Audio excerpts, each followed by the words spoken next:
Hello all and welcome. I'm Colette and I'm here today from Which Ways to talk to you about how to celebrate Beltane with a very simple ritual and a few ideas about how you might adapt it to a group gathering. I'd love to hear in the comments your ideas about Beltane and whether or not you celebrate it. I hope you enjoy.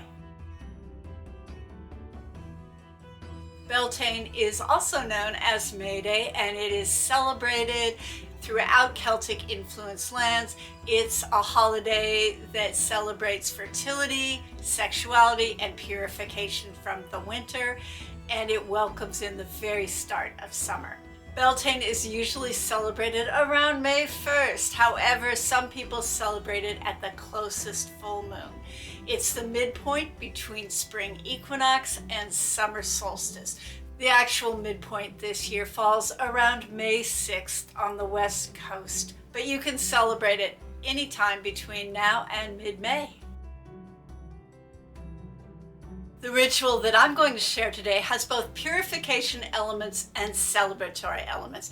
The ideas I'm sharing are based on traditional folklore, however, they have a very modern take to them, so let's jump in.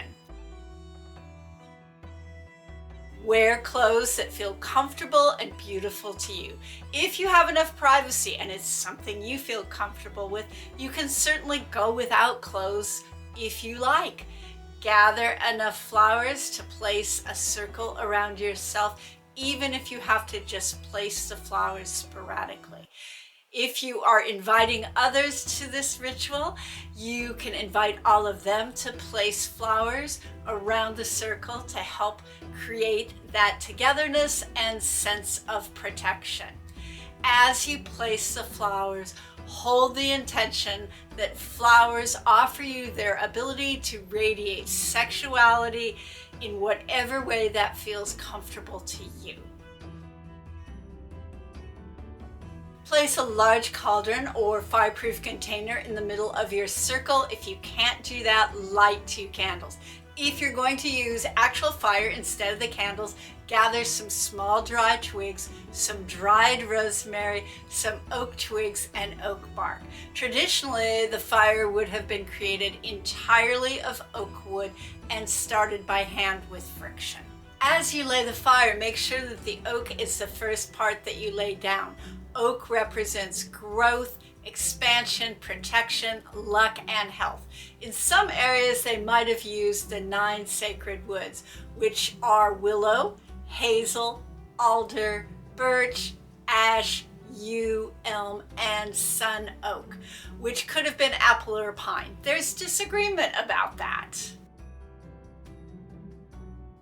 Start your ritual with whatever practices you normally do, like casting a circle or calling in deities or spirit beings if you work with them. When you feel ready, start to think about the things that have stuck to you through the winter that maybe you don't want to carry into the summer anymore. You can write them down on a piece of paper to burn or speak them during the ritual. If you're working with a group, you can go around and each person can speak the thing that they want to let go of or put their piece of paper in the fire while everyone else supports and witnesses them. Once you've done that, if it's safe to do so, you might want to jump the fire, or you might want to circle it several times, chanting out loud what you want to let go of, or if you just have 2 candles, walk between them as many times as you choose to release what it is that you don't need, letting the fire and smoke purify you. This is a great ritual to do with others because the other people, as they're witnessing you, can cheer, clap, sing, stomp, yell, repeat, let it go, let it go, let it go, building the energy up to a peak of expansion as you release what you don't need to the fire. When you or the whole group are done, you can lay down on the earth using blankets if you need to, or on the floor, and simply relax and call in that energy of the Beltane magic and tides of early summer coming into your body and replenishing you. And you can certainly stop there if you want and have a small feast for yourself or the group, but I actually prefer to add another part that allows you to more fully replenish yourself. And so I'm going to give some ideas about that, and just take the ones that resonate with you and fit with your style, because this is a fairly contemporary take, and the way that this ritual should go should resonate for you. If you'd like to know more about traditional folklore of Beltane, I'm going to be sharing some posts about that on my Patreon page for my subscribers this month. So if you feel called to that, I'd love it if you subscribed. I want to add here that I'm going to be talking about beauty and honoring it and honoring your body, and that can be a little difficult sometimes, especially for people who are marginalized because of their age, their body shape, physical disabilities, color of the skin, or gender identity. And I always just encourage people to remember that cultural ideas around beauty are actually always completely ridiculous. There may also have been events in our lives that caused us to have body shame. And that's not an easy thing to set aside. I would encourage you to just do your best, be kind to yourself, and do what you can in the moment, and that's good enough. Choose the ideas that feel comfortable and exciting to you. You can say out loud all the ways that you honor your body and your sexuality. I like to think about flowers in this regard because they brazenly present their beauty and abundance to the world, but yet they are structured physically in such a way that only the right insects and bees can approach them and actually get their pollen, which seems to me like a perfect metaphor for embodied beauty or embodied sexuality, along with total control over how others approach you. You can have a very luxurious feast for yourself afterwards and imagine taking in the energy of the Beltane season and early summer into your body with this luscious food. You could also do that with a group, having some small plates that you feed each other off of, and you can say things to each other that would be encouraging and lovely, sensual, and beautiful. And it might be worthwhile having a short discussion about what that looks like for each person.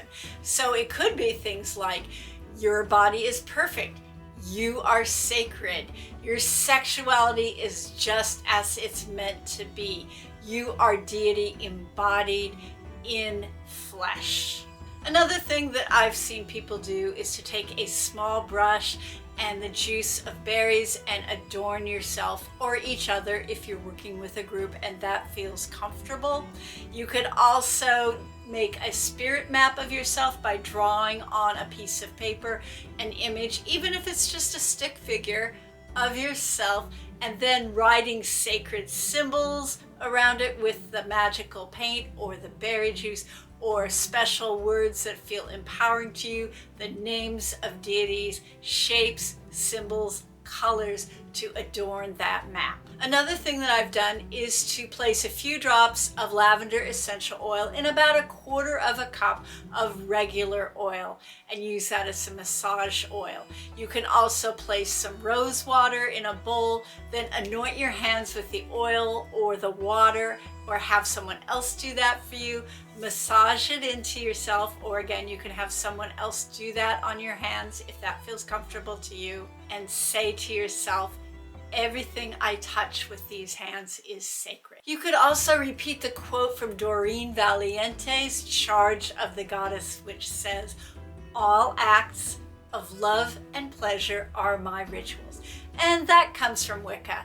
And I feel like it's lovely enough and appropriate enough that even if you are not a big fan of Wicca, it's still great to use. You can also chant the names of deities you admire or that are associated with sex and love, and then add your name in if you want, saying something like, I am divinity embodied. And of course, it wouldn't be Beltane if I didn't offer the suggestion that you have sex with yourself or someone else as part of a ritual if you want to.